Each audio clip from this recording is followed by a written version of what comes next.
Good evening, ladies and gentlemen. This is your host, Christopher Michael Curtis Bowen. On this evening edition of Fire for Liberty, this is your host, Guardian of Light, Light Being, Guardian Angel, Anchor of Light, Planetary Leader for Ambassadorship on Earth, as well as the multiple heavenescent realms of the star building heavenescent buildership, basically just meaning the transcendent state of Earth, as well as our sun, as well as us, Alcyone, as well as the galactic central sun, and of course, the even greater sun that revolves around that light that we anchor within ourselves, or of course permeates everything, and then of course allows us to create the realm of consciousness, which is one of the most basic. Not only I would reiterate it as a law of consciousness, but just a kind of understanding of the sort of what can be reiterated as a sort of consciousness of anchoring the light within ourselves, as the star, as the sun, that's, or as a star like a sun, and the sun like a star, like a star, like a star.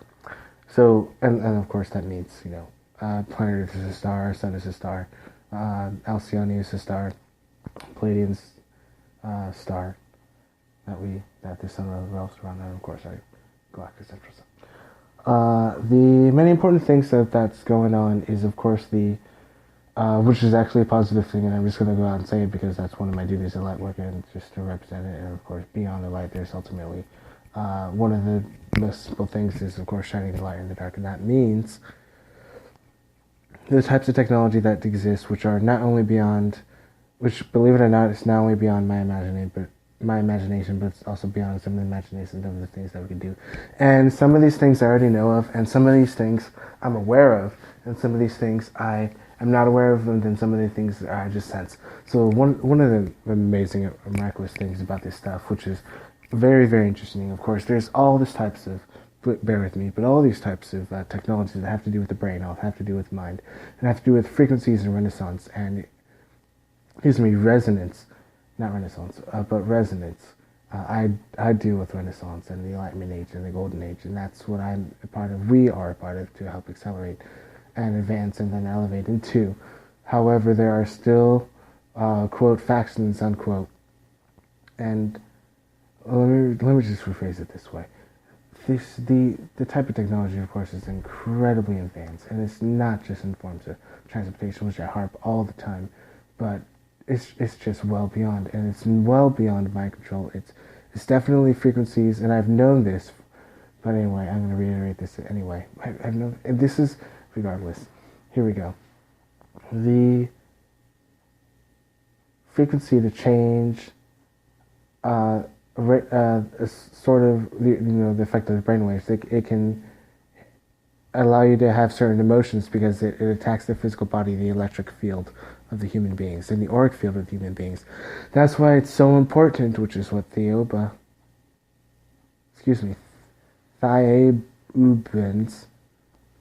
I've been reading so much, because Kirlian photography is just a freaking,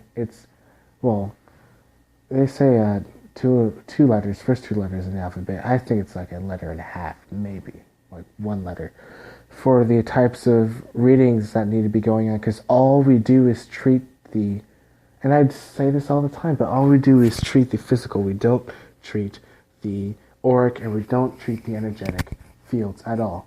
So there's a whole section missing from healing in general, and it's not in colleges, with all due respect, yet, even though that's probably not true, because it is in colleges now. Bam. Just like that. See how I did that? Fast, instantaneous acceleration to light speed education learning. That we can learn about so many things, and that goes into a whole other realm of quantum energy, which I'm going to get to you in a minute. So quantum energy, and the auric field, and the training of what goes on in the educational schools for auric energy, energy healing, and energy development, movement, which I've already explained in many different episodes, but regardless, I will reiterate after I explain some more about this technology. Of course, technology with having to do with mind and mind control, thought, ideas, and of course dream manipulation. There's so many people that already know about this, and even more people who have been victims of this, and it's becoming more and more apparent because, once again, this is something that, has been going on for way too long. We don't know about. We're calling them out on it, and so that's what light workers do. well, not just light workers. That's what many people do, especially those who are aware of it. And it's not just mind control technology. It's there's so much technology.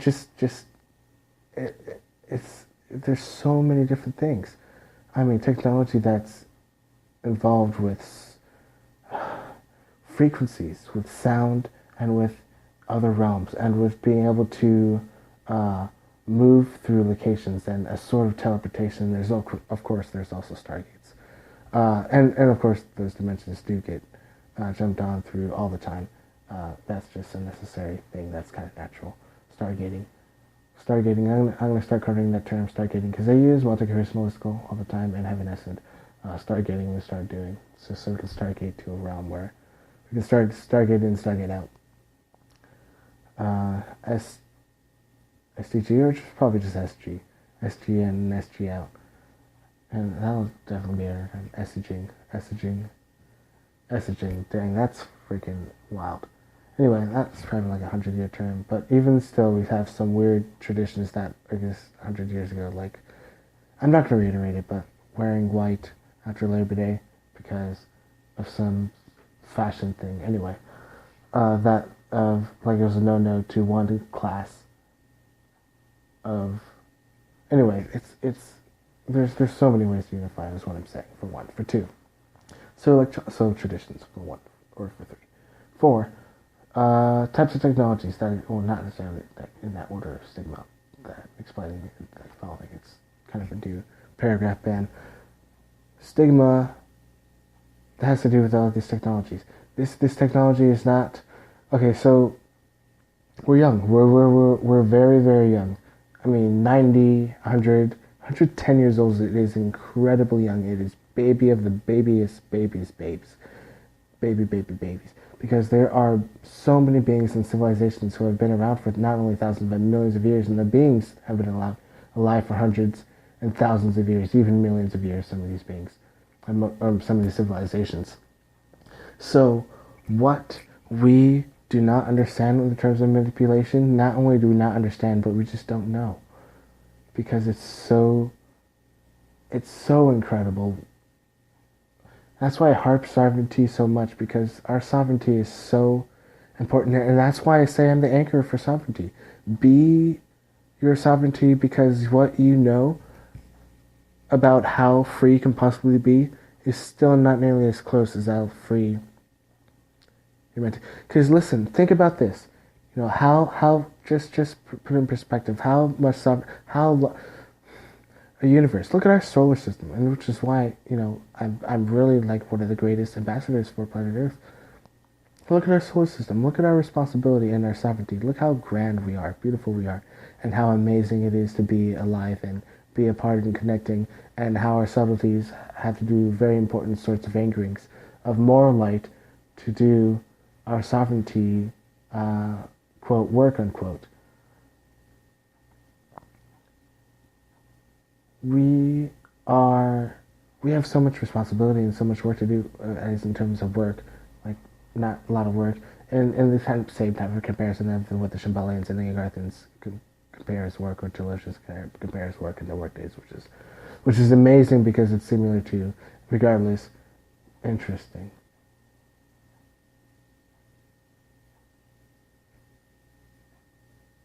Just had an epiphany. Goodness gracious, what an epiphany. The sovereignty level acceleration advancement is a very important key thing that always, no matter what, allows us to once again be always at an accelerated and ascended level of consciousness, heightened level of awareness and peacefulness and prosperity and unity, and multi-creationalistical evanescent way. And I mean that because even just discovering, and once again, in the form of turning over these type of technologies that we are not only going to be aware of, but have in our possession and use for more peaceful, accelerated, positive ways, it's going to once again open a whole new realm of reality for us, and that's what's really important. Not necessarily just about how this technology has been used against us, which is, once again, trust me, I've written it before, but you know, it's anyway. If we know about the type of technologies that's been used against us and is being used against us, we wouldn't stand for it a bit, and it would literally change everything. It would change everything, the way we view everything. It would change it all so much, because this technology and this stuff is well beyond what we even previously considered to be, and I don't want to use this word, but it's true, but we even can conceive as the notion of what slavery is, because this has been going on for thousands of years, and I mean this in the most positive way. A 20, okay, so 30, a 40, a 50, a young being that's been, for example, born on this planet is born into this, okay, let's just speak of this in a positive way and also in a realistic way, being the bearer of bad news.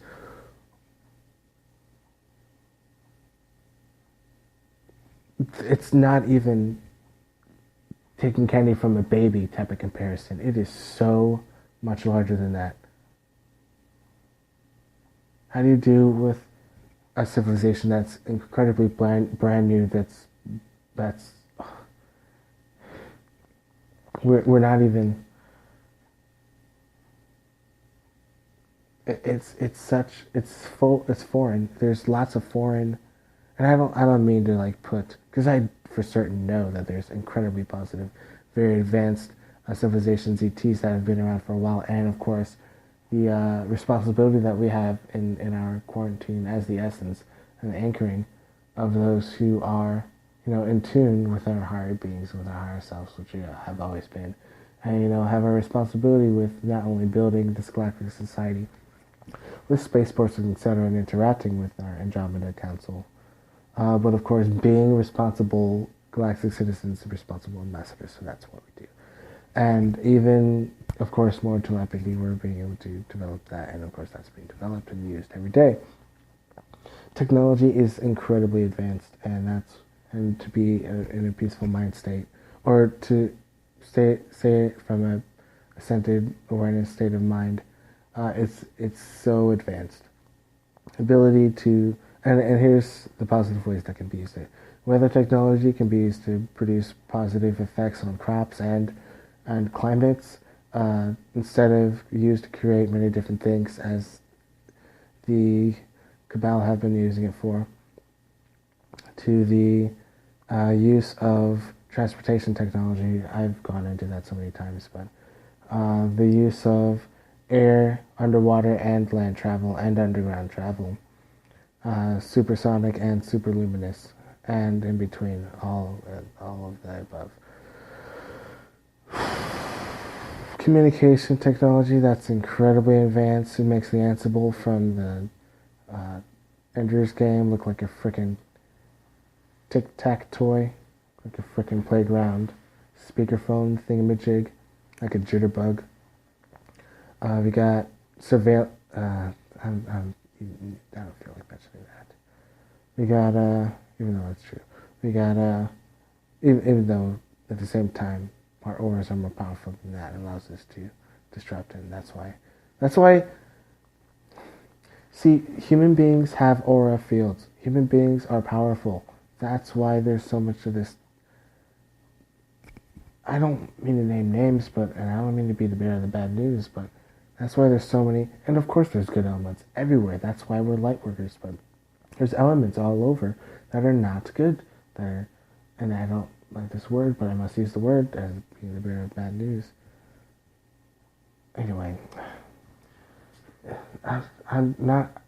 My focus is not to focus on the bad thing. Is to realize that the acceleration, the Renaissance is just what we do. It's not to linger. It's to actually be the representative, or the representation of light that can be anchored to the sovereignty of moving into what we're. Because I'm not even involved. I'm well above that. I'm not saying that it's below me, but I'm well beyond doing this tinkering and tattling and pointing fingers between human beings, which is ridiculous, absolutely ridiculous. When it is childish. It really, really is childish. We're young. I know we're young. I mean, we're I mean, we used to be Atlantis, and we used to be, civilizations here on Earth were way more advanced than Atlantis. But let's go into quantum. So that's just some food for thought. Quantum energy fields and parts. So we don't even have we yet. Well, we soon will, and think of it like almost like immediate in the near future, which is so excellent. Which is probably meaning it's here now. Quantum lenses, the ability to see quantum energy, quantum living forms, and we will realize that there is so much more life in our world that it's even greater. So here's a little segue. The types of life that exist already. We realize that there's so much unique co-creation that's going on in terms of life, and plant life, and insect life, and animal life. So the dance that occurs between, and it's so weirdly amazing because it's so real, and just having the spiritual awareness and it's incredible. But so butterflies. So it was literally, so it was a group, and it was a butterfly, a fly, a large fly, one of the large flies, might have been a wasp there too, a pigeon, or not a pigeon, it was a dove, and a dragonfly house, and then they scattered, and then they dance, and then they move back and forth, and that relationship is just so similar to the type of relationship that happens between spiritual and civilization, and that's so amazingly beautiful, and that's what's so excellent. And you can witness it, and you can experience it, and you can be in tune with it, because you see this special type of balance that always occurs between nature. You see, once the dove leaves, goes from one spot to the next, you got a butterfly immediately replacing a spot. And then you got dragonflies patrolling every single bush, tree area, and you got yellow butterflies constantly observing. They're incredibly fast. They're known for their speed. They go great distances, are usually high in the air, or they go low, and they interact with beings all the time, with human beings. And what we are, we can feel and sense them, and then of course we once again dance and balance with these insects, for example, and animals as we go through our daily lives. And it's very, very similar to, and this is once again just as described. This planet is a paradise compared to the ninth planets, which we are balanced into because of the spiritual type of balance that occurs. So I'm gonna read that just so that we know it. Well, actually, I'm just gonna reiterate the type of where it is, because it's how to say the pages. So it's Lightwater, page 178. That's for energy, and then like 60, 160, around that number range is where the explanations of the different types of spiritual ascension abilities that we have, as well as development. This is your host, / guardian of light / being / lover of all life / creator being, immortal creator, immortal being, being of light, omniscient being, being of love, being of transcendence, guiding, anchoring, awareness, light, ascension, awareness of all life, all love, all ascension abilities, spiritual transgression, spiritual ascension, and spiritual love, spiritual awareness, and spiritual light and harmony. Ambassador for the solar system, ambassador for the sector, and ambassador for the galaxy. Galactic citizen, lover of all life. This is your host, Christopher Malcurtis, Spawn of the Evening Edition of Fire of Liberty. Love you all.